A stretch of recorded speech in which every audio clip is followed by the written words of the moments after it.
Hello everyone, मेरा नाम है शिवी और आज हम डिस्कस करने वाले हैं पॉलिटी का करंट अफेयर्स विजन आईएएस का पीटी 365 से। ऑलरेडी हम इसके 6 टॉपिक्स कवर कर चुके हैं। पहला जो हमारा टॉपिक था वो था कॉन्स्टिट्यूशन से रिलेटेड, उससे रिलेटेड जितने भी करंट अफेयर्स थे वो हमने डिस्कस किए थे। फिर हमने दूसरा डिस्कस किया था फंक्शंस ऑफ पार्लियामेंट। थर्ड हमने किया था centre and state relations. Fourth किया था जुडिशरी, जो बहुत इंपॉर्टेंट था। फिफ्थ हमने देखा था इलेक्शन रिलेटेड जो भी करंट में रहा था उसके बारे में हमने डिस्कशन किया था।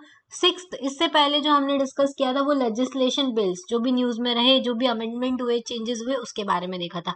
आज जो हम डिस्कस करने वाले हैं वो है कॉन्स्टिट्यूशनल और स्टैट्यूटरी और एग्जीक्यूटिव बॉडीज के बारे में करने वाले हैं। ठीक है, तो अगर आपने वो वीडियोस नहीं देखा है ना तो आप एक बार प्लेलिस्ट में जाके विजिट कर सकते हैं। उसका लिंक जो है वो डिस्क्रिप्शन बॉक्स में दिया हुआ है। ठीक है, इससे क्या होगा, आपको ज्यादा बेटर अंडरस्टैंडिंग होगी। उसके अलावा मैंने आपको जब फर्स्ट लेक्चर लिया था उसमें ओवरव्यू दिया था। उसमें मैंने पूछा था कॉन्स्टिट्यूशनल, स्टैट्यूटरी और एग्जीक्यूटिव बॉडी में क्या डिफरेंस होता है।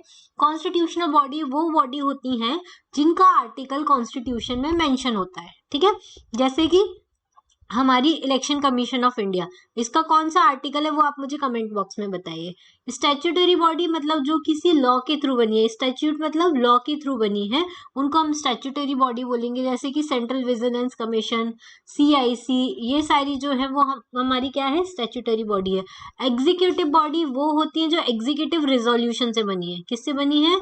एग्जीक्यूटिव रिजोल्यूशन से बनी हुई है। ठीक है, ये बॉडी होती है। अब एग्जीक्यूटिव रिजोल्यूशन का एग्जाम्पल कौन है? नीति आयोग। ठीक है, नीति आयोग जो है वो एग्जीक्यूटिव बॉडी है। इतना क्लियर है? चलिए, अब हमको इन्हीं बॉडीज के बारे में पढ़ना है और कौन कौन सी बॉडीज जो है वो न्यूज में रही उनके बारे में आज हम डिस्कशन करेंगे। ठीक है, पहली जो बॉडी न्यूज में रही उसका नाम है नेशनल रिक्रूटमेंट एजेंसी। ठीक है, क्या न्यूज में था पहले हम वो देखेंगे, फिर इससे रिलेटेड जो इसका बैकग्राउंड है उसके बारे में डिस्कस करेंगे। इसके बारे में जो डिटेल है उससे क्वेश्चंस आ सकते हैं। किस टाइप के क्वेश्चंस आते हैं वो भी हम बताएंगे। और मैंने आपको फर्स्ट लेक्चर में ये बताया था कि जो बच्चे जैसे विजन आईएएस क्या प्रोवाइड करता है, स्मार्ट क्विज का ऑप्शन प्रोवाइड करता है। अगर आपने करंट अफेयर्स पढ़ लिया है उसके बाद आपको उसका क्विज सॉल्व करना है और आपको उसके क्वेश्चंस नहीं मिल रहे कि किस टाइप के क्वेश्चन फ्रेम हो सकते हैं, तो उसके लिए आप स्मार्ट क्विज में जाके क्यूआर कोड स्कैन करके पूरा क्विज दे सकते हैं। उससे आपका रिवीजन भी हो जाएगा, प्लस आपको ये भी समझ में आ जाएगा कि किस टाइप के क्वेश्चंस इसमें आ सकते हैं। इतना क्लियर है? नेक्स्ट, और हम लोग क्या करेंगे इस वीडियो, ये जब पॉलिटी की सीरीज ये खत्म होने वाली है करंट अफेयर, सिर्फ 8th टॉपिक और हमारा बाकी है। उस तो हमारी कहाँ तक कवर हो जाएगी? मई 2020 से लेके जनवरी 2021 तक का सारा हमारा करंट अफेयर कवर हो जाएगा। इसके बाद जो फरवरी 2021 से लेकर सितंबर 2021 के टॉपिक है वो पॉलिटी की अपडेटेड पीटी 365 में है, वो मैं इसके बाद अपलोड कर दूंगी। ठीक है, उसके बाद मैं एक समरी वीडियो लेके आऊंगी। उस समरी वीडियो में हम क्या करेंगे, जितना भी हमने पॉलिटी के करंट अफेयर्स के बारे में डिस्कशन किया है उनका समरी मैं आपको दे दूंगी। तो आपको जब भी क्विक रिवीजन करना हो तो सिर्फ आप वो वीडियो देख लीजिए, या फिर ये सारे वीडियोस देखकर आप शॉर्ट नोट्स बना लीजिए, तो आपके लिए बहुत हेल्पफुल होगा। ठीक है, वो डिटेल में नहीं होगा, ये सारी डिटेल में है। क्लियर है इतना? वो रिवीजन के लिए होगा। चलिए नेक्स्ट हम देखेंगे, union cabinet recently approve the setting up of the national recruitment agency and independent body to conduct the examination of the government jobs. जो नेशनल रिक्रूटमेंट एजेंसी, जैसे कि इसका नाम बताता है, ये रिक्रूटमेंट एजेंसी है। तो ये किस लिए बनाई गई है? ये एक इंडिपेंडेंट बॉडी है जो क्या करेगी, गवर्नमेंट एग्जाम, जो भी गवर्नमेंट जॉब्स है उनके एग्जामिनेशन को कंडक्ट करने का काम करेगी। नेशनल रिक्रूटमेंट एजेंसी के की फीचर्स क्या हैं, पहले हम वो देख लेते हैं। पहला जो इम्पोर्टेंट की फीचर ये है कि ये कॉमन एलिजिबिलिटी टेस्ट कंडक्ट करेगी रिक्रूटमेंट के लिए। कौन सी पोस्ट के लिए? नॉन गेजेटेड पोस्ट के लिए in government and public sector banks. ठीक है, जो भी नॉन गेजेटेड पोस्ट होती हैं गवर्नमेंट और पब्लिक सेक्टर बैंक्स में, उनके लिए ये क्या करेगी, कॉमन एलिजिबिलिटी टेस्ट कंडक्ट करेगी। NRA will be a society registered under the society registration act. NRA जो एक सोसाइटी रजिस्टर्ड है सोसाइटीज रजिस्ट्रेशन एक्ट के अंदर, जिसको हेड कौन करता है? Chairman of the rank of secretary of the government of India.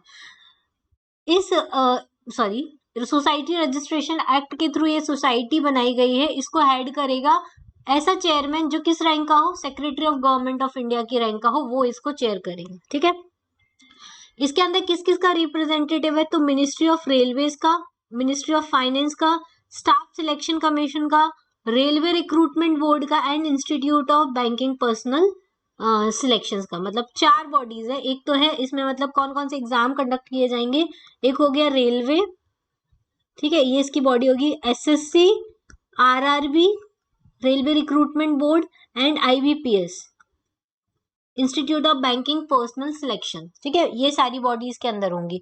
Common eligibility test जो होगा वो कितनी बार होगा, twice a year with different CETs for graduate level. देखो साल में 2 बार कंडक्ट किया जाएगा कॉमन एलिजिबिलिटी टेस्ट। किस किस के लिए किया जाएगा, अलग अलग होगा।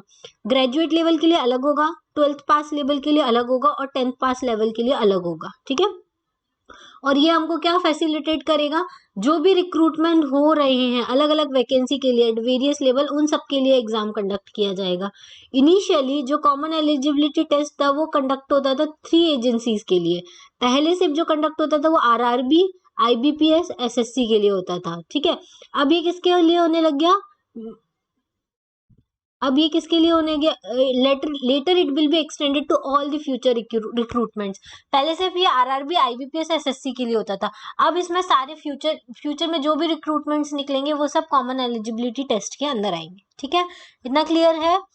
The examination will be conducted in 12 languages, 12 language में ये एग्जाम कंडक्ट किया जाएगा। CIT will be a first level test to shortlist the candidate and score will be a valid for 3 years. CET को जो भी फर्स्ट लेवल टेस्ट में shortlist होंगे candidate, उनका जो स्कोर है वो कितने साल के लिए वैलिड होगा, 3 इयर्स के लिए वैलिड होगा। तो कौन कौन से इंपॉर्टेंट पॉइंट है, कॉमन एलिजिबिलिटी टेस्ट जो है वो नॉन गैजेटेड पोस्ट के लिए होगा, government and public sector banks के लिए होगा, ठीक है। इसको चेयर कौन करता है, secretary of government of India की रैंक का कोई भी पर्सन चेयर कर सकता है, ठीक है। किस किस का रिप्रेजेंटेटिव है, तो रेलवेज का है, फाइनेंस का है, एसएससी का है, आरआरबी का है और आईबीपीएस का है, ठीक है। कितनी बार कंडक्ट होगा, साल में 2 बार कंडक्ट होगा। 3 लेवल के लिए होगा, ग्रेजुएट लेवल, 12th पास लेवल और 10th पास लेवल, ठीक है। पहले जो सीईटी कंडक्ट होता था वो 3 एजेंसी के लिए होता था, आरआरबी, आईबीपीएस और एसएससी। अब जो है ये सारे फ्यूचर्स में जितने रिक्रूटमेंट्स है उनका सबके लिए वैलिड होगा, ठीक है। कितनी लैंग्वेज में होगा, 12 लैंग्वेजेस में होगा। और इसका जो स्कोर होगा वो वैलिड कितने साल के लिए होगा, 3 साल के लिए होगा, ओके। अब हम देखेंगे इसके एडवांटेजेस क्या हैं, क्यों ये बॉडी बनाई गई है नेशनल रिक्रूटमेंट एजेंसी। दोनों के लिए एडवांटेज देखेंगे। पहला हम देखेंगे स्टूडेंट्स के लिए क्या एडवांटेज है, दूसरा हम देखेंगे इंस्टीट्यूशंस के लिए क्या एडवांटेज है। स्टूडेंट्स के लिए क्या एडवांटेज है पहले हम वो देखेंगे। ये क्या करते हैं, मल्टीपल एग्जामिनेशन को रिप्लेस करेगा। अब आपको अलग अलग एग्जाम का फॉर्म भरने की जरूरत नहीं है, आपको एक ही एग्जाम देना है और ये मल्टीपल एग्जामिनेशन को रिप्लेस कर देगा। encourage women candidate as every district would be the center for the examination. Women candidate को एनकरेज करने के लिए हर डिस्ट्रिक्ट में इनका सेंटर होगा एग्जामिनेशन का, क्लियर है। दूसरा, reduce the burden of fee from multiple exam to single exam. अब हर अलग अलग एग्जाम के लिए आपको फी पे करनी पड़ती थी, तो फी का बहुत ज्यादा बर्डन हो जाता बच्चों के ऊपर। जो लोग मतलब वेल टू डू फैमिली से नहीं है उनके लिए बहुत मुश्किल हो जाता था। तो आपको मल्टीपल एग्जाम की फी भरने की जरूरत नहीं है, आपका सिर्फ एक सिंगल एग्जाम होगा, ठीक है। नेक्स्ट है outreach and awareness facility will increase participation from remote and rural areas. अब क्या होगा, इससे अवेयरनेस फैसिलिटीज बढ़ेगी, पार्टिसिपेशन बढ़ेगा। जो लोग दूर दराज एरिया में रहते हैं, रूरल एरियाज में रहते हैं, जब एक ही टेस्ट देना है तो वो आकर दे लेंगे, ठीक है। सबको पता चल जाएगा एक ही टेस्ट है, उसी से रिक्रूटमेंट हो सकते हैं, तो अलग अलग एरिया से लोग देने आएंगे। ये तो होगा स्टूडेंट्स के फायदे, ठीक है। अब इंस्टीट्यूशंस के क्या फायदे हो सकते हैं, reduce the cost of spending on setting up exam centre for every exam. Her exam के लिए एग्जाम सेंटर बनाना पड़ता था, फिर कॉलेजेस बुक करने होते थे, तो उसकी वजह से बहुत कॉस्ट लगती थी। तो ये इसकी वजह से एक ही बार आपको सेंटर सिलेक्ट करना होगा, तो cost of examination centre select करने में जो कॉस्ट लगती है वो हमारी इंस्टीट्यूशंस की रिड्यूस हो जाएगी। Single exam would reduce the recruitment cycle their increasing the efficiency of administration. एक ही एग्जाम होगा तो रिक्रूटमेंट साइकिल भी एक ही बार चलेगी, इसके वजह से एडमिनिस्ट्रेशन दूसरे कामों में भी ध्यान दे पाएगा, तो उसकी एफिशिएंसी जो है एडमिनिस्ट्रेशन की वो क्या हो जाएगी, इंक्रीज हो जाएगी। NRA will bring in transparency to the recruitment cycle by conducting single examination and the one time fee. अब NRA जो इसके सिंगल टाइम एग्जाम है, इस वजह से ट्रांसपेरेंसी आएगी रिक्रूटमेंट साइकिल में, करप्शन नहीं होगा। अलग अलग एग्जाम में अलग अलग लोग सीट बुक कर लेते हैं, करप्शन करते हैं, तो अब वो नहीं होगा, सिंगल ही एग्जाम होगा। समझ में आया एनआरए के बारे में? इंपॉर्टेंट है, ये याद रखिएगा। National recruitment agency independent body है जो गवर्नमेंट जॉब्स के लिए एग्जाम कंडक्ट कराने का काम करेगी। क्लियर है? नेक्स्ट आता है हमारा national medical commission. National medical commission में क्या होगा? Union government constituted the national medical commission. Union government ने बनाया national medical commission, under NMC act 2019 के अंदर बनाया गया है। एक्ट ने किसको रिप्लेस किया है? मेडिकल काउंसिल ऑफ इंडिया को रिप्लेस किया है as the country's medical education regulator.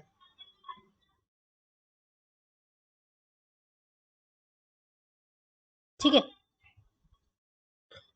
ठीक है। तो नेशनल रिक्रूटमेंट एजेंसी के बारे में हम लोगों ने सॉरी, नेशनल मेडिकल कमीशन के बारे में हम डिस्कस कर रहे थे कि इसने मेडिकल काउंसिल ऑफ इंडिया को रिप्लेस किया है as the country's medical education regulator. अब एनएमसी क्या करेगी? जो नेशनल मेडिकल कमीशन बनाई गई है वो एक मेडिकल एजुकेशन को रेगुलेट करने का काम करेगी। जो मेडिकल काउंसिल ऑफ इंडिया थी वो भी रेगुलेट करती थी, लेकिन उसमें कुछ करप्शन मिला है, इस वजह से। अब इश्यूज क्या थे वो ही हम डिस्कस कर रहे थे।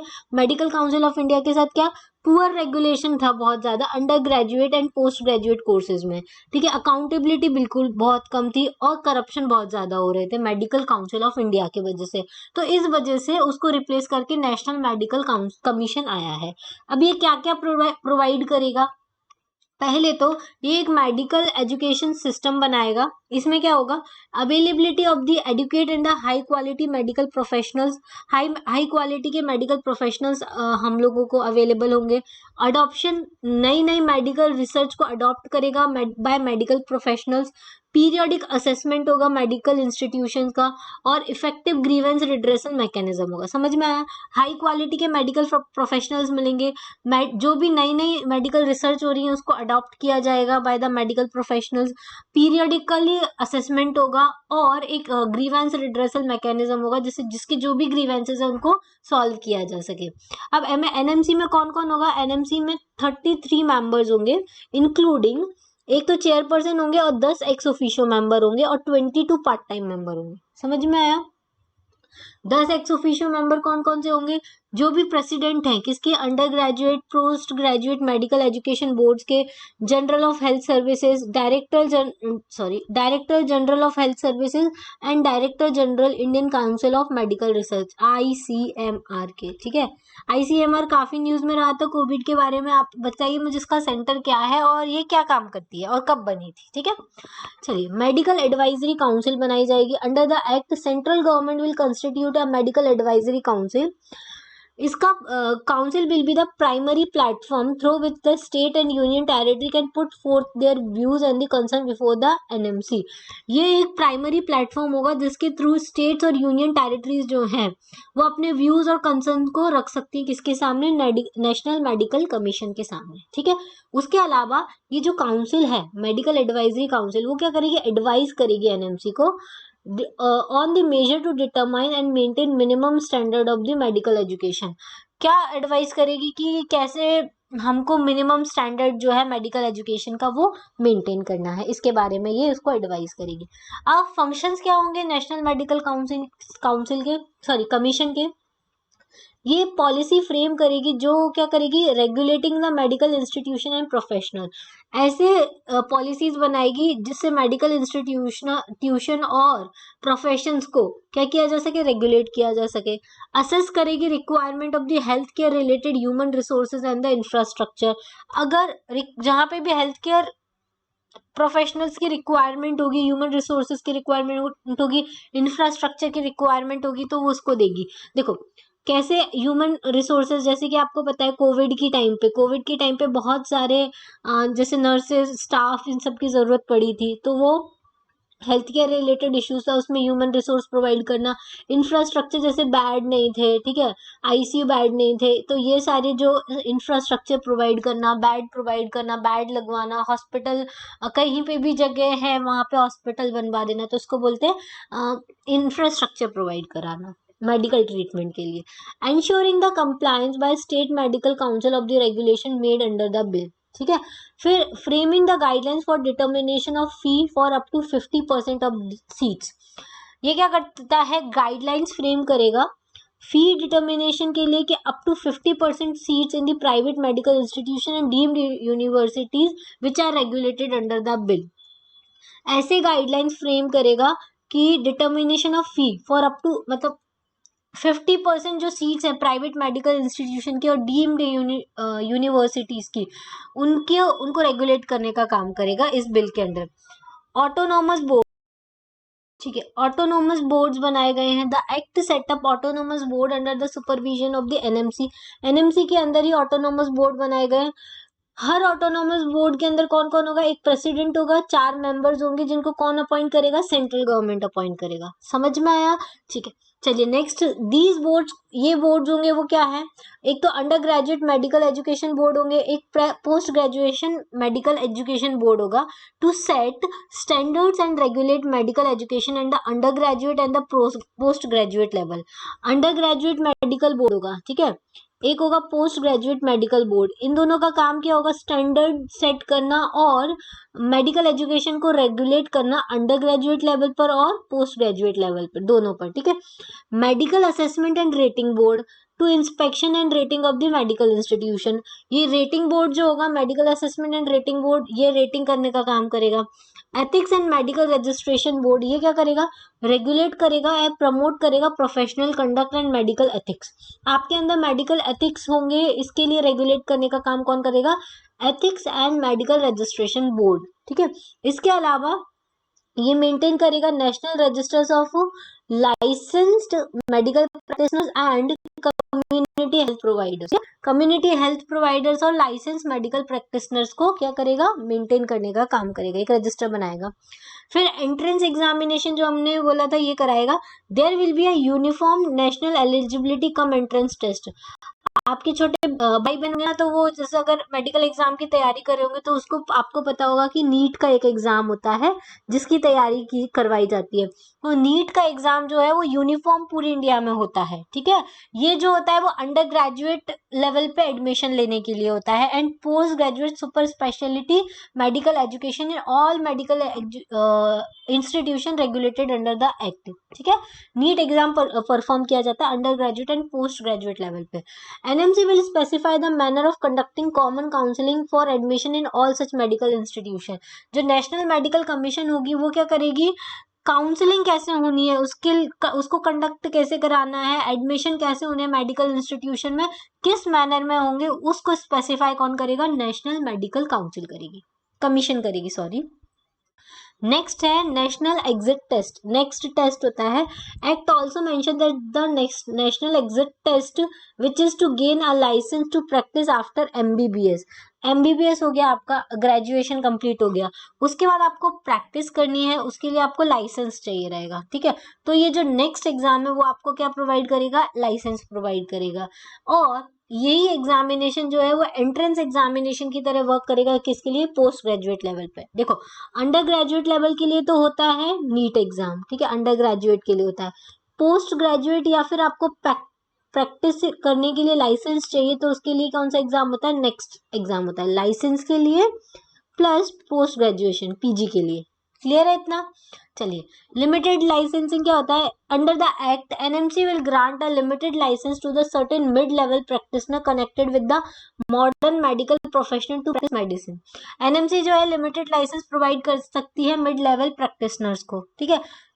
ये जो मिड लेवल प्रैक्टिशनर्स होते हैं वो स्पेसिफाइड मेडिसिन दे सकते हैं प्राइमरी और प्रिवेंटिव हेल्थ केयर के लिए, ठीक है। प्राइमरी हेल्थ केयर जैसे किसी को बुखार आया, सर्दी खांसी हो रही है, तो उसके लिए क्या कर सकते हैं, ये मेडिकल प्रैक्टिशनर की तरह बिहेव कर सकते हैं। समझ में आया नेशनल मेडिकल कमीशन के बारे में।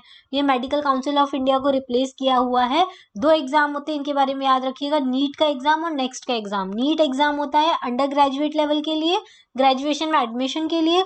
नेक्स्ट जो होता है वो लाइसेंस देने के लिए या फिर PG को एंट्रेंस एग्जाम होता है, ठीक है।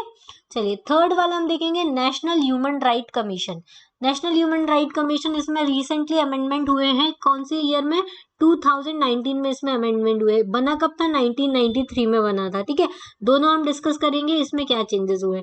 अब पहले हम देख लेते हैं कि ये न्यूज में क्यों रहा था, ठीक है। Recently supreme court allows NHRC intervention in its suo motu writ petition on the problems and misery of the migrant labours in the wake of nationwide lockdown. देखो सुप्रीम कोर्ट ने क्या किया है, जो देखो नेशनल ह्यूमन राइट कमीशन क्या करता है, ह्यूमन राइट को सेव करने का काम करता है कि इसमें किसी भी पर्सन का ह्यूमन राइट वायलेशन तो नहीं हो रहा। अब इसने एक अपना सियो मोटो मतलब क्या होता है, खुद से एक पिटीशन फाइल की है, किसके लिए, जो माइग्रेंट लेबर्स थे। कोविड के टाइम पर जब लॉकडाउन हो गया था नेशन वाइड, तो माइग्रेंट लेबर्स बेचारे इधर से उधर पैदल गए थे, तो उसके वजह से बहुत ज्यादा मिजरी उनको फेस करनी पड़ी, बहुत लोगों की डेथ भी हुई, इतना लंबा उन्होंने ट्रेवल किया इतनी गर्मी में। तो ये सारी मिजरी प्रॉब्लम्स के लिए नेशनल ह्यूमन राइट कमीशन ने खुद से एक पिटीशन डाली है सुप्रीम कोर्ट में कि नेशन वाइड लॉकडाउन की वजह से इन लोगों की ह्यूमन राइट्स का वायलेशन हुआ है। ठीक है, तो सुप्रीम कोर्ट ने उस पिटीशन को अलाउ कर दिया है। अब नेशनल ह्यूमन राइट कमीशन क्या है, तो एक स्टैट्यूटरी बॉडी है। कब स्टैब्लिश की गई थी, अक्टूबर 1993 में स्टैब्लिश की गई थी, under the protection of human right act PHRA 1993। ठीक है, इस एक्ट में क्या होता है, एक प्रोविजन भी दिया है कि आप स्टेट ह्यूमन राइट कमीशन भी बना सकते हो एंड ह्यूमन राइट कोड्स भी बना सकते हो ह्यूमन राइट के प्रोटेक्शन के लिए। तो कौन कौन सी चीजें बना सकते हो, एक तो नेशनल ह्यूमन राइट कमीशन हो गया, स्टेट लेवल पे स्टेट ह्यूमन राइट कमीशन हो गया, और फिर ह्यूमन राइट कोड्स भी हो गए। ठीक है, ये सब किस लिए होता है, ह्यूमन राइट के प्रोटेक्शन के लिए। फंक्शंस एंड पावर क्या है एनएचआरसी के, देखो एनएचआरसी क्या करती है, इन्वेस्टिगेट करती है जो भी ग्रीवेंसेस होते हैं regarding the violation of human rights. या तो वो स्यू मोटो एक्शन ले ले, या किसी ने पिटीशन डाली है उसको रिसीव करने के बाद कोई एक्शन ले सकती है। जैसे ये जो माइग्रेंट लेबर का केस है, उन्होंने खुद से स्यू मोटो एक्शन लिया है, खुद से उनकी ह्यूमन राइट के वायलेशन पे क्वेश्चन उठाया है। ठीक है, it can look into a matter of the human right violation within 1 year of its occurrence। एक साल के अंदर ही उनको क्या करना होता है, इसके ऊपर, इस मैटर के ऊपर देखना होता है। एक साल के देखो जैसे मान लो अप्रैल में हुआ था ना, अप्रैल में माइग्रेंट लेबर की प्रॉब्लम स्टार्ट हुई थी, तो अप्रैल 2020, तो अप्रैल 2021 के पहले उनको एक्शन लेना पड़ेगा। अगर अप्रैल 2021 के बाद एक्शन लेंगे तो वो कैंसिल हो जाएगा, उस पर आप नहीं देख सकते। एक साल के अंदर में जो भी इंसिडेंट हुए उन्हीं को देख सकते हो। समझ में आया।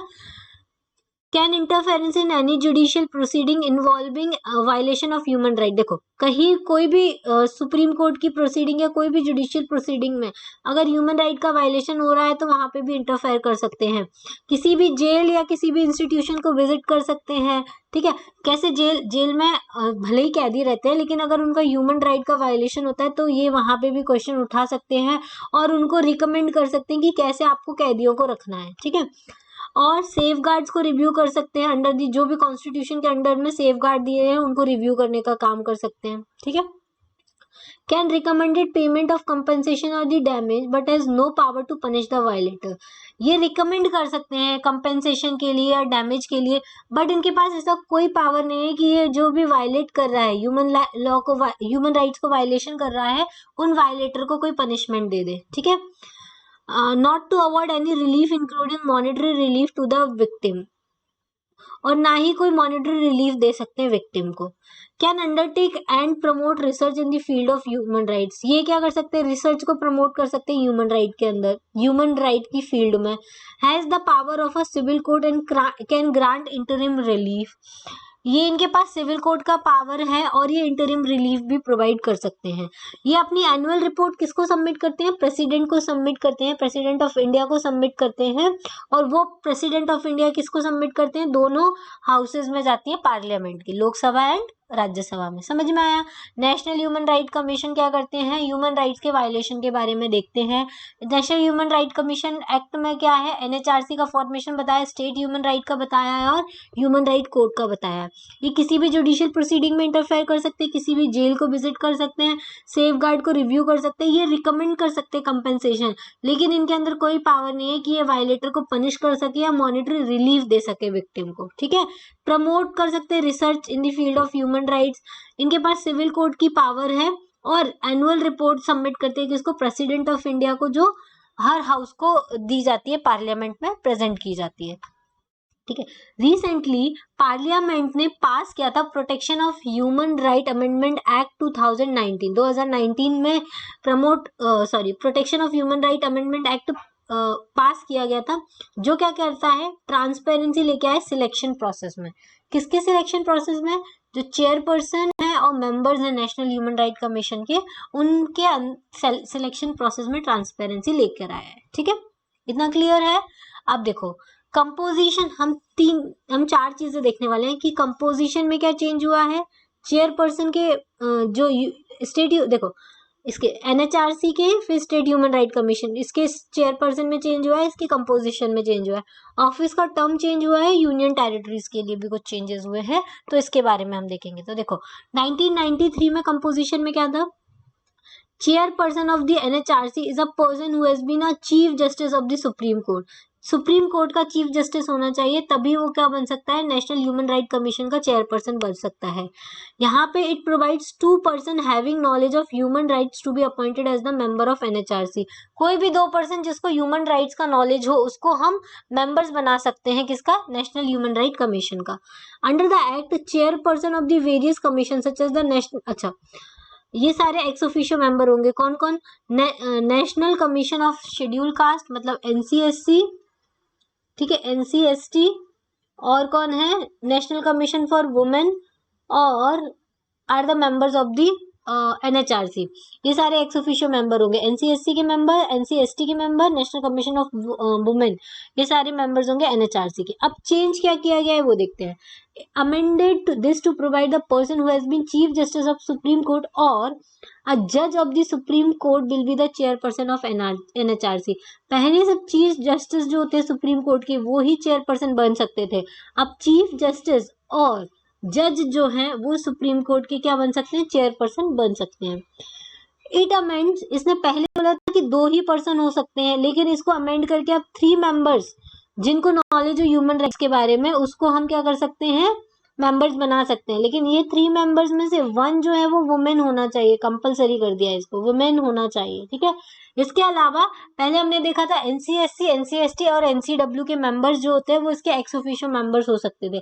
अब उसके अलावा और भी ऐड कर दिया, किस किस को ऐड किया गया है, national commission for backward classes, national commission for protection of child right and the chief commissioner of for the person with disability. ये 3 लोगों को और ऐड किया गया, सॉरी 3 लोग ही है ना, हाँ 3 लोगों को और ऐड किया गया as the person of the member of the NHRC. तो 3 + 3 कितने हो गए, 6 मेंबर ये हो गए, 6 + 3 9 प्लस एक चेयरमैन 10, टोटल 10 मेंबर बॉडी होगी। ठीक है, it amends this to provide that a person who has been chief justice और जज of a high court will be a person. अच्छा, स्टेट ह्यूमन राइट कमीशन के बारे में देखेंगे कि स्टेट ह्यूमन राइट कमीशन में 1993 में क्या था, कौन स्टेट ह्यूमन राइट कमीशन का चेयरपर्सन बन सकता था, तो chief justice of high court ही बन सकते थे। अब चेंज क्या किया है, चीफ जस्टिस या फिर कोई भी जज हाई कोर्ट का, अब उसको चेयरपर्सन बनाया जा सकता है।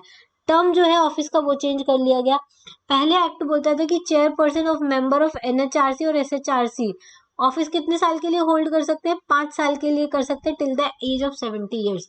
मतलब इनका टेन्योर होता था 5 साल का टिल 70 ईयर्स एज, जो भी पहले हो जाए। लेकिन अब इसको चेंज करके क्या कर दिया है, 3 ईयर्स कर दिया गया है और 70 ईयर एज, 70 ईयर्स का तो अभी भी है, और 3 साल का इसका टेन्योर कर दिया, टेन्योर डिक्रीज कर दिया गया। Further, the act allows for the reappointment of the members of NHRC and SHRC for a period of 5 years. अब इसमें क्या होता था, रीअपॉइंटमेंट अलाउड था, किसके लिए, जो NHRC और स्टेट ह्यूमन राइट कमीशन के मेंबर्स थे।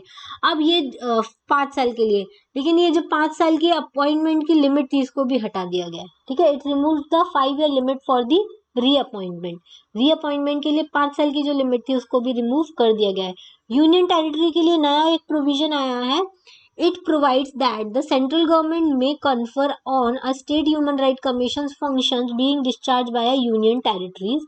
Function relating to human right in the case of Delhi will be dealt with by HRC. ठीक है, सेंट्रल गवर्नमेंट नोटिफाई कर सकती है कि कौन सा state human right commission union territory के लिए फंक्शन कर सकता है। साथ में ह्यूमन राइट से रिलेटेड जो केसेस हैं दिल्ली के, उनको कौन डील करेगा, नेशनल ह्यूमन राइट कमीशन करेगा, क्योंकि नेशनल ह्यूमन राइट कमीशन का ऑफिस कहाँ पर है, दिल्ली में है। क्लियर है इतना, क्या क्या अमेंडमेंट हुए, समझ में आया। सेंट्रल विजिलेंस कमीशन, ठीक है। नेक्स्ट हमारा टॉपिक है central vigilance commission. Central vigilance commission में हम लोग, एक second, central vigilance commission next हमारा टॉपिक है। सेंट्रल विजिलेंस कमीशन, जैसे कि आपको दिखा, विजिल मतलब क्या होता है, निगरानी रखना, ठीक है। तो सेंट्रल विजिलेंस कमीशन क्या करता है, विजिल करने का काम करता है। विजिल करने का काम किसको, देखो ये हम पहले मैं आपको बताती हूँ ये न्यूज में क्यों रहा था। CVC sent public suggestions to the ministry of systematic changes and the south suggestion as part of its preventive vigilance focus rather than a punitive vigilance approach, ठीक है। देखो आपने ना इन्होंने क्या किया था, सीबीसी ने पब्लिक सजेशंस भेजा था मिनिस्ट्री ऑफ सिस्टम चेंजेस को, एंड सजेशन मांगा था कि ये जो है सेंट्रल विजिलेंस कमीशन जो है वो किसका पार्ट है, प्रिवेंटिव विजिलेंस का पार्ट है, या वो फोकस करे rather than a punitive vigilance approach, ठीक है। मतलब वो प्रिवेंटिव विजिलेंस पे फोकस करना चाहता है। प्रिवेंटिव विजिलेंस मतलब प्रिवेंट करना चाहता है विजिलेंस को, जो भी वो निगरानी रख रहा है, ठीक है। प्रिवेंटिव मेजर्स हो, मतलब उसको लगे हाँ कि करप्शन हो रहा है तो उसको प्रिवेंट करने का काम करे, रेदर देन सिर्फ प्यूनिटिव विजिलेंस मतलब सिर्फ उसको देखा है कि बस उस पर थोड़ा रिस्ट्रिक्शन लगाया है, बाकी उसके अगेंस्ट में उसको प्रिवेंट करने के लिए कोई एक्शन नहीं लिया गया, इसको बोलते हैं प्यूनिटिव विजिलेंस, ठीक है। तो इन्होंने सजेशन मांगा है मिनिस्ट्री ऑफ सिस्टम चेंजेस से कि वो जो है वो पार्ट बनना चाहते हैं, प्रिवेंटिव विजिलेंस का फोकस करना चाहते हैं rather than a punitive vigilance approach. Clear है इतना? The exercise is first its kind and intends to bringing a systematic improvement. ये जो एक्सरसाइज है वो क्या करेगी, एक सिस्टमैटिक इम्प्रूवमेंट लेके आएगी to the various ministries and department for the possible implementation. इसके वजह से सिस्टमैटिक इम्प्रूवमेंट आएगा अलग अलग मिनिस्ट्रीज डिपार्टमेंट और पॉसिबल इम्प्लीमेंटेशन में। अबाउट सीबीसी, अब पहले हम सीबीसी के बारे में देख लेते हैं। सीबीसी क्यों न्यूज, सीबीसी क्या है, ये कैसे बना था। सीबीसी जो सेटअप किया गया था वो 1964 में किया गया था। किसकी रिकमेंडेशन से किया गया था, तो on the recommendation of the Santhanam committee. Santhanam committee ने रिकमेंड किया था कि सीबीसी को सेटअप करना चाहिए to advise and guide the central government agency in the field of vigilance. In 2003 it was granted a statutory status, ठीक है।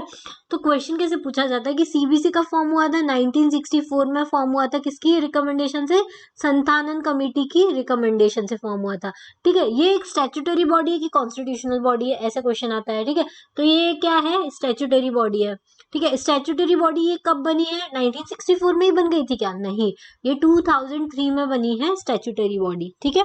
इतना हमको याद होना चाहिए।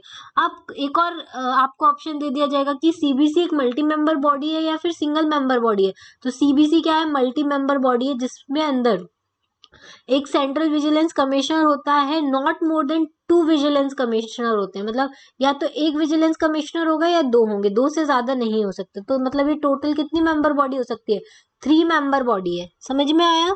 ये देखो ये लिखा हुआ है consisting of central vigilance commission and not more than 2 vigilance commissioner होते हैं इसमें। क्लियर है इतना? They are appointed by the president on the recommendation of a 3 member committee. अब इनको अपॉइंट कैसे किया जाता है, अच्छा आपको याद हो तो हमने बिल्स में देखा था सीआईसी के बारे में। सीआईसी को अपॉइंट मतलब चीफ इंफॉर्मेशन कमिश्नर को अपॉइंट करने के लिए भी कितनी मेंबर बॉडी होती थी, 3 मेंबर बॉडी होती थी, जो क्या करते थे, प्रेसिडेंट को रिकमेंड करते थे और प्रेसिडेंट उनको अपॉइंट करते थे। सेम यहाँ पे भी सीबीसी में भी वही होता है, ये मल्टी मेंबर बॉडी होती है और इसके जो मेंबर्स को अपॉइंट किया जाता है वो कौन के थ्रू किया जाता है, किसके थ्रू, प्रेसिडेंट अपॉइंट करता है on the recommendation of 3 member committee. 3 member committee के रिकमेंडेशन पे बनाया जाता है। इसमें वो 3 मेंबर कमिटी में कौन कौन होते हैं, पीएम, इसके एक सेकेंड रुकिए, कौन कौन होते हैं, एक होते हैं पीएम, ठीक है, leader of opposition of Lok Sabha और यूनियन कैबिनेट मिनिस्टर, ठीक है। कौन होते हैं, union cabinet minister, home minister मतलब होम अफेयर मिनिस्टर्स होते हैं। तो 3 लोग होते हैं जो सीआईसी में होते हैं, वही सीबीसी में होते हैं। क्लियर है? देखो ये मेंशन किया हुआ है, prime minister as head, union minister of home affairs and leader of opposition in the Lok Sabha. Clear है? रिलेटेड न्यूज, इंटीग्रिटी पैक्ट आया था recently. Central Vigilance Commission has amended the standard operating procedure on adoption of the Integrity Pact in the government organization for procurement activities and restricted the maximum tenure of integrity external monitors for 3 years in the organization. Integrity Pact को से related news में था, CBC ने क्या किया था, standard operating procedure adopt किया था, किसका, इंटीग्रिटी पैक्ट का, in government organisation for procurement activity, जो प्रोक्योरमेंट एक्टिविटीज होती है गवर्नमेंट ऑर्गेनाइजेशन में, उसमें स्टैंडर्ड ऑपरेटिंग प्रोसीजर किसका अडॉप्ट किया था, इंटीग्रिटी पैक्ट का अपॉइंट किया था। अब इंटीग्रिटी पैक्ट क्या होता है, ये एक विजिलेंस टूल होता है जो क्या करता है, एनविसाज करता है an agreement between the prospective vendor और bidder and the buyer committing both the parties not to exercise any corrupt influence on any aspect of the contract. ये एक विजिलेंस टूल होता है जिसमें दोनों पार्टीज, बाइंडर और विडर, दोनों के बारे में, दोनों पार्टीज क्या करती है, कोई भी ऐसा करप्ट प्रैक्टिसेस नहीं करेंगी, वो सारा उसमें होता है, ठीक है। Implementation is assured by the independent external monitors who are people of unimpeachable integrity. IP is both a legal document and a process. ये जो इंटीग्रिटी पैक्ट है वो क्या है, एक लीगल डॉक्यूमेंट और एक प्रोसेस है, ठीक है। ये कब डेवलप किया गया था, ये ट्रांसपेरेंसी इंटरनेशनल के द्वारा डेवलप किया गया था 1990s में। इतना क्लियर है। चलिए नेक्स्ट है law commission of India. Recently 22nd law commission को कॉन्स्टिट्यूट किया गया है सेंट्रल गवर्नमेंट के थ्रू। देखो लॉ कमीशन ऑफ इंडिया के बारे में हम देखेंगे, उसके पहले आपको न्यूज पता होना चाहिए कि इससे रिलेटेड न्यूज क्या है। तो अभी recently 22nd law commission of India बना हुआ है, ठीक है। किसने बनाया है, सेंट्रल गवर्नमेंट बनाती है, सेंट्रल गवर्नमेंट ने कॉन्स्टिट्यूट किया हुआ है, क्लियर है। अब लॉ कमीशन क्या होता है, ये एक non constitutional non statutory body होती है। सीधा स्टेटमेंट आ जाएगा, लॉ कमीशन ऑफ इंडिया क्या है, कॉन्स्टिट्यूशनल बॉडी है, स्टैट्यूटरी बॉडी है। तो ना ही ये कॉन्स्टिट्यूशनल है, ना ही ये स्टैट्यूटरी बॉडी है। इसको कॉन्स्टिट्यूट किया जाता है गवर्नमेंट ऑफ इंडिया के थ्रू टाइम टू टाइम, अलग अलग टाइम पे। ये सिर्फ एक एग्जीक्यूटिव बॉडी है जो गवर्नमेंट के ऑर्डर पे बनती है, ठीक है। Law commission on a reference made to it by the central government और suo motu undertake research in the law and review of existing law. ये लॉ कमीशन क्या करता है, लॉ में जो रिसर्च करना होता है या जो एग्जिस्टिंग लॉ है उनको रिव्यू करना होता है इंडिया में, या उनके लिए कोई रिफॉर्म्स लाना होता है या नए लेजिस्लेशन आता है, उसके लिए काम करता है, ठीक है। उसके लिए लॉ कमीशन बनाया जाता है। It also undertake studies and research for bringing reforms in the justice delivery system. ये क्या करता है, स्टडी करता है, रिसर्च करता है कि जो जस्टिस डिलीवरी सिस्टम है हमारा इंडिया का, जैसे सुप्रीम कोर्ट, हाई कोर्ट, इनमें हम क्या क्या रिफॉर्म्स ला सकते हैं जिससे हमारा जो भी डिस्पोजल सिस्टम है, केसेस का डिस्पोजल है, कॉस्ट ऑफ लिटिगेशन है, प्रोसेस है, स्पीडी डिस्पोजल हो, हमारे केसेस बहुत टाइम तक पेंडिंग रहते हैं, तो उन सब में कैसे रिफॉर्म लाया जाता है, ठीक है। तो ये वही रिफॉर्म लेकर डिले जो भी प्रोसीजर में हो रहा है उसको एलिमिनेट करने की कोशिश करेगा, स्पीडी डिस्पोजल करने की कोशिश करेगा, कॉस्ट ऑफ लिटिगेशन, बहुत ज्यादा फीस लगती है आप लिटिगेशन फाइल करते हैं तो उसको कम करने की कोशिश करेगा। फिर the tenure of the commission is 3 year, 3 साल के लिए कॉन्स्टिट्यूट की जाती है and usually reconstituted after every 3 year. हर 3 साल के बाद इसको जनरली रिकॉन्स्टिट्यूट कर दिया जाता है। इसका टेन्योर याद रखिएगा 3 ईयर्स होता है। ये एक एडवाइजरी बॉडी होती है किसकी, गवर्नमेंट की।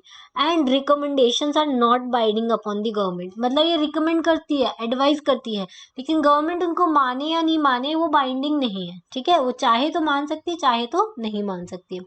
अब जो फर्स्ट लॉ कमीशन बना था वो कब बना था, ब्रिटिश राज में बना था 1835 by the charter act of 1833, ठीक है। चार्टर एक्ट ऑफ 1833 में इसको बनाया गया था। Its chairman was lord Macaulay. उसके जो चेयरमैन है वो कौन है, लॉर्ड मैकॉले हैं। It recommended for the codification of the Indian penal code, criminal procedure code, ETC. अब क्या हुआ था, चार्टर एक्ट 1833 में आया था, जिसके चेयरमैन कौन थे, लॉर्ड मैकॉले। आपने हिस्ट्री में पढ़ा होगा, ओके। वेट अ सेकंड, चलिए। तो हम लोगों ने, लॉर्ड मैकॉले ने एस्टैब्लिश किया हुआ था, एक second, wait wait wait wait wait, sorry sorry. Lord Macaulay, history में आप लोगों ने पढ़ा होगा कि लॉर्ड मैकॉले ने एक, ये क्या हुआ,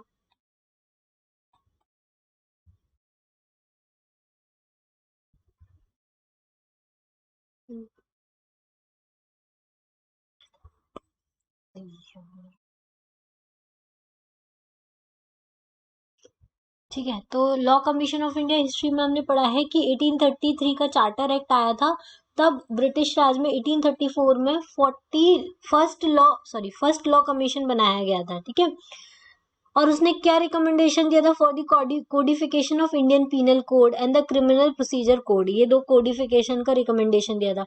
फर्स्ट लॉ कमीशन जो था इंडिपेंडेंट इंडिया का जो स्टैब्लिश किया गया था वो 1955 में किया गया था फॉर अ 3-year टर्म। ठीक है, मतलब कि इंडिया का पहला जो लॉ कमीशन बना था वो 1854 में बना था ब्रिटिश राज के टाइम पे, और इंडिपेंडेंट इंडिया का फर्स्ट लॉ कमीशन जो बना था वो 1955 में बना था। ठीक है, कितने साल के लिए बना था? 3 years के लिए बना था। क्लियर है? चेयरमैन जो पहले इस लॉ कमीशन के जो चेयरमैन थे वो कौन थे? Mister MC सेतलावत। ठीक है, ये इनके चेयरमैन थे, जो first attorney general of India भी थे। अच्छा, अभी कौन अटॉर्नी जनरल है हमारे इंडिया के? के वेणुगोपाल है। ठीक है, इनके बारे में हमने पहले लेक्चर में डिस्कस किया हुआ था। क्या डिस्कस किया हुआ था? ये कौन से आर्टिकल में आते हैं वो बताइएगा। ठीक है, इनका टेन्योर वापस से रिवाइज किया है, 1 year के लिए एक्सटेंड किया है प्रेसिडेंट के थ्रू, और ये कौन से आर्टिकल नंबर में आते हैं वो आप मुझे बताइए कमेंट बॉक्स में। जिन्होंने पहला लेक्चर देखा होगा उनको जरूर याद होगा। चलिए, तो अब कंपोजिशन देख लेते हैं हम लॉ कमीशन की। चेयर कौन करता है? फुल टाइम मेंबर्स होते हैं, 4 फुल टाइम मेंबर्स होते हैं, members including member secretary. Secretary में डिपार्टमेंट ऑफ लीगल अफेयर से होते हैं। एक सेक्रेटरी जो होते हैं वो लेजिस्लेटिव डिपार्टमेंट से होते हैं। Not more then 5 part time member, 5 से ज्यादा पार्ट टाइम मेंबर नहीं होते हैं। ठीक है, जो सेक्रेटरी लीगल अफेयर से होते हैं वो एक्स ऑफिशियो मेंबर होते हैं, लेजिस्लेटिव डिपार्टमेंट के भी एक्स ऑफिशियो मेंबर होते हैं। क्लियर है इतना? चलिए, याद रखिएगा, नेशनल क्राइम रिकॉर्ड ब्यूरो क्यों न्यूज में था, पहले हम वो देखेंगे। देखो, नेशनल क्राइम रिकॉर्ड ब्यूरो ने अभी अभी crime in India 2019 report release किया है। मतलब इंडिया में क्या क्या क्राइम हुए 2019 में, उसका एक रिपोर्ट रिलीज किया है। अब कुछ ट्रेंड्स हम देख लेते हैं। क्राइम्स अगेंस्ट वुमेन जो है वो इंक्रीज हुआ है 7.3% से। साइबर क्राइम इंक्रीज हुआ है 63.5%, बहुत ज्यादा इंक्रीज हुआ है। Crime against schedule caste and tribes increase from 2018 से 19, डेटा नहीं है। Crime against children increase by 4.5%। There has been 1.6% increase in the registration of the cases. ठीक है, ऑफेंसेस अगेंस्ट द स्टेट के अगेंस्ट जो ऑफेंसेस होते हैं वो डिक्रीज हुए 11.3%। थैंक गॉड कुछ तो डिक्रीज हुआ है, इसके अलावा सब कुछ इंक्रीज हुआ है। क्लियर है इतना? अब एनसीआरबी है क्या? एनसीआरबी को सेटअप किया गया था 1986 में to function as a repository of information on the crime and criminals. Repository information provide करने के लिए क्राइम एंड क्रिमिनल्स के लिए ये बॉडी बनाई गई थी, to assist investigators in linking crime to the perpetrators. ठीक है, it was recommended by the Tandon committee. ठीक है, ये क्वेश्चन आता है एग्जाम में कि किसने इसको रिकमेंड किया था, तो टंडन कमिटी ने किया था। एक चीज का रिकमेंडेशन दिनेश गोस्वामी कमेटी ने दिया था। दिनेश गोस्वामी कमेटी ये किससे रिलेटेड है? हमने इसके पहले एक लेक्चर में डिस्कस किया था। जिसने लेक्चर्स नहीं देखे वो देखिए और बताइए कि दिनेश गोस्वामी कमेटी किससे रिलेटेड है। क्लियर है? नेशनल पुलिस कमीशन 1977 से 1981 and the MHA's task force 1985। NCRB interested with the responsibility, इसके पास क्या रिस्पॉन्सिबिलिटी है? मॉनिटरिंग करने की, कोऑर्डिनेटिंग करने की और इम्प्लीमेंट करने की crime and criminal tracking network system CCTNS project. ठीक है, इसके ऊपर एनसीआरबी काम करता है। एनसीआरबी का जो हेड क्वार्टर है वो न्यू दिल्ली में है, और ये किसका पार्ट है? मिनिस्ट्री ऑफ होम अफेयर्स का पार्ट है। ठीक है, मिनिस्ट्री ऑफ होम अफेयर्स का पार्ट है। फर्स्ट एडिशन जो है क्राइम इन इंडिया का पर्टेन्स टू द ईयर 1953 में ये सबसे पहले first edition crime in India report का रिलीज किया गया था। अभी जो लेटेस्ट एडिशन रिपोर्ट का रिलीज किया गया है वो है 2019 वाला। ठीक है, दिस रिपोर्ट कैप्चर, ये जो रिपोर्ट है वो क्या कैप्चर करती है? कितने क्राइम रजिस्टर्ड हुए under Indian penal code and the special and local laws, इन सब के अंदर जो भी क्राइम रजिस्टर्ड हुए हैं उनके बारे में रिपोर्ट करता है। ठीक है, इसकी पब्लिकेशन में क्या क्या आता है? एक तो एक्सीडेंटल डेथ और सुसाइड्स कितने हुए हैं, प्रिजन स्टैटिस्टिक क्या है, फिंगरप्रिंट्स इंडिया में कितने हैं, report on the missing women and childrens in India. ठीक है, ये 4 पब्लिकेशन इंक्लूड होते हैं, death and suicide, prison, fingerprint और मिसिंग वुमेन एंड चिल्ड्रंस। ठीक है, national crime record bureau. Function की ऑब्जेक्टिव क्या है? ठीक है, ये क्या करता है, clearing house of information on crime and criminal function, as a function करता है clearing house of information on crime and criminal including those operating at the national and the international level. ठीक है, ये क्या करता है, स्टोर करता है, कोऑर्डिनेट करता है, डिसेमिनेट करता है इंफॉर्मेशन को on inter state and the international criminals. सबको कोऑर्डिनेट, डिसेमिनेट और स्टोर करता है इंफॉर्मेशन इंटर स्टेट और इंटरनेशनल क्रिमिनल्स का from and respective state national investigation agency courts and the prosecutors in India. ठीक है, किससे करता है, स्टेट से करता है, नेशनल इन्वेस्टिगेशन एजेंसी से करता है, कोर्ट से करता है और प्रोसिक्यूटर से करता है। इन सबसे सारी इंफॉर्मेशन लेके उसको स्टोर करता है, कोऑर्डिनेट करता है। ठीक है, इंटरनेशनल क्रिमिनल और इंटर स्टेट क्रिमिनल्स के बारे में। Provide training facilities to the personnel of the crime record bureau. ये क्या करता है, ट्रेनिंग फैसिलिटी प्रोवाइड करता है क्राइम रिकॉर्ड ब्यूरो के पर्सनल्स को। ठीक है, it function as a national store house of the fingerprint. इसमें सबके फिंगरप्रिंट स्टोर करते हैं, ये नेशनल स्टोर हाउस है फिंगरप्रिंट का, record of the convicted person including fingerprint record of the foreign criminals. ठीक है, सारे जितने भी क्रिमिनल्स हैं, जो भी कन्विक्टेड पर्सन है, उन सबके फिंगरप्रिंट का स्टोर हाउस किसके पास होता है, एनसीआरबी के पास होता है। ये एडवाइस किसको करता है, सेंट्रल एंड स्टेट गवर्नमेंट्स को करता है on the matters related to the fingerprints and the footprints. ठीक है, central and state government fingerprints और फुटप्रिंट्स की बेसिस पे एडवाइस करता है central and the state government को। ठीक है, and to conduct training courses for the fingerprint expert, और ट्रेनिंग कोर्सेज भी चलाता है फिंगरप्रिंट एक्सपर्ट्स के लिए। समझ में आया। नेशनल क्राइम रिकॉर्ड ब्यूरो ने नई नई crime in India report release की थी, इसलिए न्यूज में था। पहली जो रिपोर्ट आई थी वो 1953 में आई थी, अभी जो न्यूज आई है वो रिपोर्ट आई है 2019 में आई है। ठीक है, ये clearing house of information on crime and criminals है, नेशनल स्टोर हाउस है प्रिंट का। ये क्या क्या पब्लिश करता है, डेथ एंड सुसाइड केसेस कितने हैं, प्रिजन स्टैटिक्स क्या है, फिंगरप्रिंट्स इन इंडिया क्या है, और मिसिंग वुमेन और चिल्ड्रन के बारे में ये रिपोर्ट करता है। इतना क्लियर रखना। ठीक है, चलिए नेक्स्ट अब हम देखते हैं अदर इंपॉर्टेंट बॉडीज और न्यूज। ये तो हम लोगों ने डिस्कस कर लिया जो सबसे ज्यादा इंपॉर्टेंट थी, इसके अलावा और जो इंपॉर्टेंट बॉडीज न्यूज में थी उनके बारे में डिस्कस करेंगे। पहला है committee on the content regulation in the government advertising. Committee on content regulations in government advertising, ये क्या करता है, CCRGA was set up by the Center on the direction of Supreme Court to look into the content regulation of the government funded advertisement in all media platform। ये जो committee होती है ना, वो गवर्नमेंट की जितनी एडवर्टाइजिंग हो रही है उनको रेगुलेट करने का काम करती है और उनके कंटेंट को रेगुलेट करने का काम करती है, जो भी एडवर्टीजमेंट मीडिया प्लेटफॉर्म पे जाने वाली है गवर्नमेंट की। ठीक है, it is empowered to address the complaint from the general public and can take suo motu cognizance. इसके पास क्या पावर है, ये जो भी कंप्लेन है उनको एड्रेस कर सकता है, जो भी जनरल पब्लिक कंप्लेन करती है उनको एड्रेस करने का काम करता है। और स्यूमोटो कॉग्निजेंस है, मतलब स्यूमोटो या खुद से ही एक्शन ले सकता है on the violation of the supreme court guidelines. अगर सुप्रीम कोर्ट की गाइडलाइंस वायलेट होती हैं तो खुद से ही एक्शन ले सकता है। किसके ऊपर सुप्रीम कोर्ट की गाइडलाइंस वायलेट होंगी, content regulation of government advertising and make recommendation.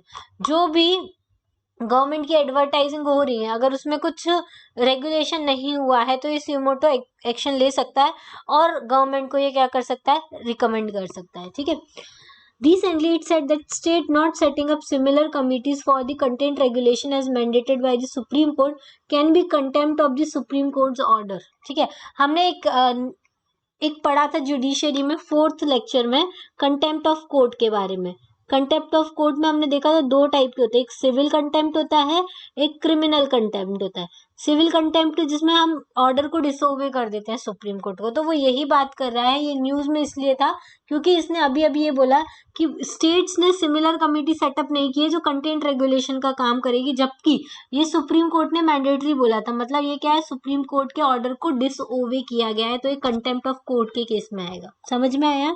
इस वजह से committee on the content regulation in government advertising news में था। ठीक है, नेक्स्ट जो हमारा न्यूज में था bureau of outreach and communication. अब ये क्या करता है, ministry of information and broadcasting ने एक पॉलिसी ड्राफ्ट की थी, उसकी guidelines for empanelment of social media platforms with the bureau of outreach and communication for centres paid outreach campaign. ठीक है, ministry of information and commission ने कुछ policy draft की थी, इसमें गाइडलाइंस दी थी कि कैसे सोशल मीडिया प्लेटफॉर्म को bureau of outreach and communication के साथ कैंपेन करना है।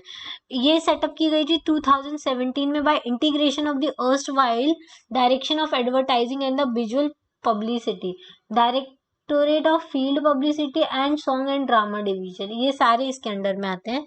इन सबको इंटीग्रेट करके बनाई गई है 2017 में। Mandate branding of government as a prime facilitator of the people's empowerment, ये क्या करेंगे, गवर्नमेंट को प्राइम फैसिलिटेटर की तरह ब्रांड करेंगे। और पोजिशनिंग ऑफ मैसेज कैसे करेंगे, through print, audio visual, outdoor, digital media to realise the same, मतलब गवर्नमेंट की ब्रांडिंग करेंगे ऑडियो विजुअल के थ्रू, डिजिटल मीडिया के थ्रू, ठीक है, प्रिंट के थ्रू, मैसेज के थ्रू, ये सारी चीजों के थ्रू, ठीक है। तो bureau of outreach and communication. अब नेक्स्ट इंपॉर्टेंट है वो है national film development corporation. Cabinet ने अभी 4 फिल्म मीडिया यूनिट्स को मर्ज करके नेशनल फिल्म डेवलपमेंट कॉर्पोरेशन बनाया है, ठीक है। ये नेशनल फिल्म डेवलपमेंट कॉर्पोरेशन कैसे बनाया है, 4 फिल्म मीडिया यूनिट्स को कवर करके, मर्ज करके, ठीक है। एनएफडीसी क्या है, एक सेंट्रल पब्लिक सेक्टर अंडरटेकिंग है जो incorporated in the year 1975। NFDC कब बनाया गया था, 1975 में बनाया गया था। इसका प्राइमरी ऑब्जेक्टिव क्या होता है, planning and promoting and organised efficient and integrated development of the Indian film industries. जो इंडियन फिल्म इंडस्ट्रीज है उनमें ऑर्गेनाइजेशन करना, एफिशिएंट और इंटीग्रेटेड डेवलपमेंट करना, प्लानिंग करना, ये सब काम किसका होता है, एनएफडीसी का होता है। अब किस किस को other merged film and media units are, कौन कौन सी फिल्म एंड मीडिया यूनिट्स को मर्ज किया है, film division, children's film society, national film archives of India और डायरेक्टोरेट ऑफ फिल्म फेस्टिवल्स, ठीक है। 3 को किया है, film division, children's film society, national film archives of India और डायरेक्टोरेट ऑफ फिल्म फेस्टिवल, ठीक है। इन सबको क्या किया है, मर्ज कर दिया गया है एनएफडीसी के अंदर। क्लियर है इतना? चलिए, ये आज के लिए इतना ही। हम लोगों का 7th टॉपिक जो है वो कवर हो चुका है। 7th टॉपिक में हम लोगों ने क्या हुआ, 7th टॉपिक में हम लोगों ने सारी जो भी कॉन्स्टिट्यूशनल और स्टैट्यूटरी बॉडीज जो न्यूज में थी उसके बारे में डिस्कस किया हुआ है, ठीक है। तो एक बार हम इनको जल्दी से रिवाइज कर लेते हैं। हमने क्या देखा, नेशनल रिक्रूटमेंट एजेंसी क्या करती है, कॉमन एलिजिबिलिटी टेस्ट कंडक्ट कराती है, non gazetted post and in government and public sector banks. पहले ये आरआरबी, आईबीपीएस और एसएससी के लिए कराती है, लेकिन अब सारे फर्दर फ्यूचर रिक्रूटमेंट्स के लिए कराएगी, ठीक है।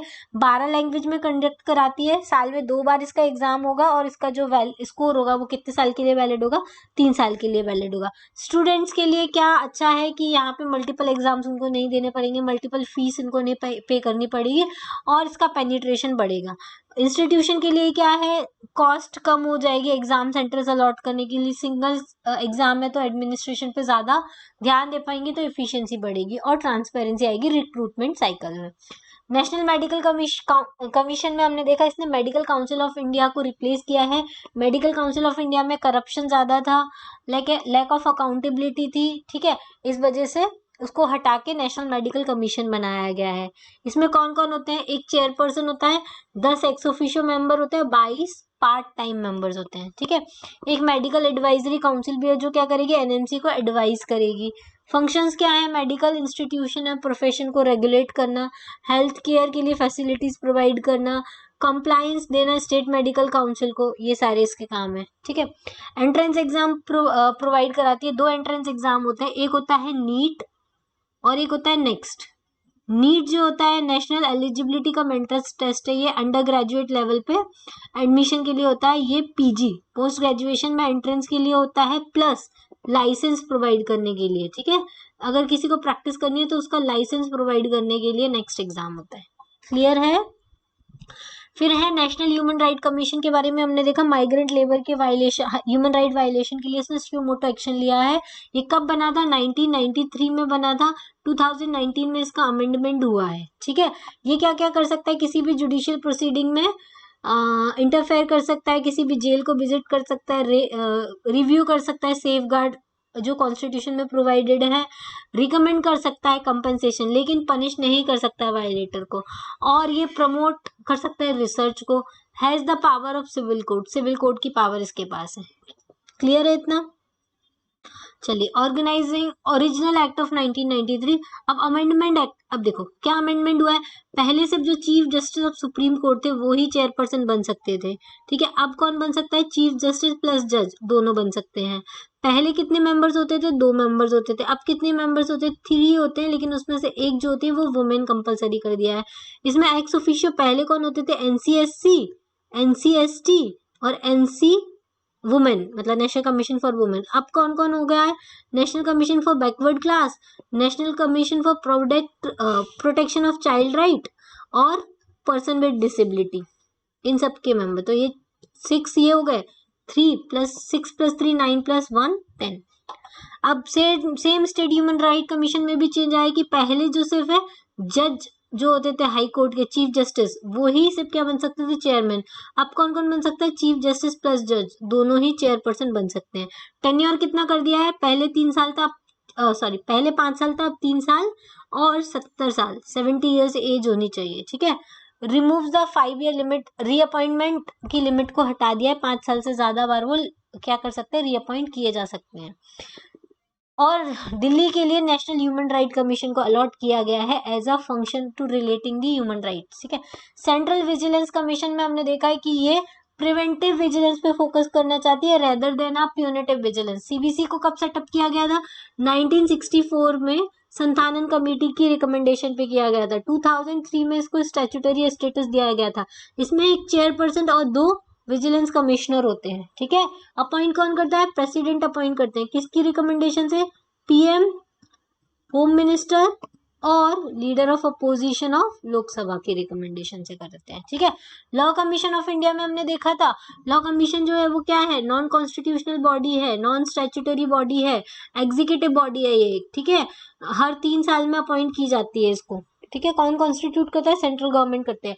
पहली जो की गई थी वो 1854 में की गई थी, इंडिपेंडेंट इंडिया में 1955 में की गई थी 3 इयर्स के लिए।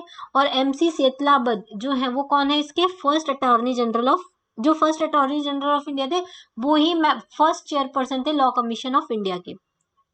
नेशनल क्राइम रिकॉर्ड ब्यूरो, इसने क्या किया है, क्राइम इन इंडिया रिपोर्ट निकाला है जिसमें सारे क्राइम क्या हुए हैं, इंक्रीज हुए हैं, ठीक है। किसके अंदर में आता है ये, मिनिस्ट्री ऑफ होम अफेयर्स के अंडर में आता है। पहली जो रिपोर्ट आई थी वो कब आई थी, 1953 में आई थी, ठीक है। अभी जो नेक्स्ट लेटेस्ट रिपोर्ट आई है वो 2019 में आई है। ये किस किस में डील करता है, death and suicide cases, prison statistic, fingerprints in India and reports on the missing women and childrens in India, ठीक है। फिर की ऑब्जेक्टिव क्या है, ये क्या कर सकता है, ये फिंगरप्रिंट्स को स्टोर करता है, जितने भी कन्विक्टेड पर्सन है उनका को स्टोर करने का काम करता है। उसके अलावा ये सेंट्रल और स्टेट गवर्नमेंट को एडवाइस देता है matters related to the fingerprints and the footprints and conduct many training courses, ठीक है। अदर इंपॉर्टेंट बॉडीज में हमने देखा था committee on content regulation in government advertising. Supreme court ने मैंडेटरी बोला है कि ये रेगुलेशन कंटेंट रेगुलेशन बॉडी होनी चाहिए जो गवर्नमेंट एडवर्टाइजिंग को कंट्रोल करे, लेकिन स्टेट ने नहीं बनाया तो कंटेम्प्ट ऑफ कोर्ट के केस में आया। Bureau of outreach and communication, ये किसके अंडर में आता है, ये 2017 में सेटअप किया गया था। और ये क्या करता है, जो भी ब्रांडिंग होती है गवर्नमेंट की एज अ प्राइम फैसिलिटेटर उसकी ब्रांडिंग करता है। फिर नेशनल फिल्म डेवलपमेंट कॉर्पोरेशन में हमने देखा था 3-4 यूनिट को मर्ज कर दिया गया है। एनएफडीसी क्या है, एक पब्लिक सेक्टर यूनिट है जो क्या करता है, प्रमोट करता है efficient and integrated development and Indian film industry. किस किस को मर्ज किया गया है, film division, children's film society, national film archive of India और डायरेक्टरेट ऑफ फिल्म फेस्टिवल, इन सबको मर्ज किया गया है, ठीक है। ये हो गया हमारा रिवीजन, ठीक है। आज के लिए इतना ही, thank you, thanks for watching. और इसके अलावा मैं आपको एक और चीज बताती हूँ, अगर आपको तमिलनाडु की क्लास 11th की और 12th की हिस्ट्री पढ़ना है यूपीएससी या स्टेट पीसीएस एग्जाम के लिए, तो आप उसके लिए मेरा चैनल में प्लेलिस्ट बना हुआ है तमिलनाडु हिस्ट्री, फुल हिस्ट्री, ठीक है।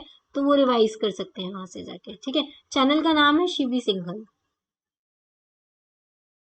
ओके। मैं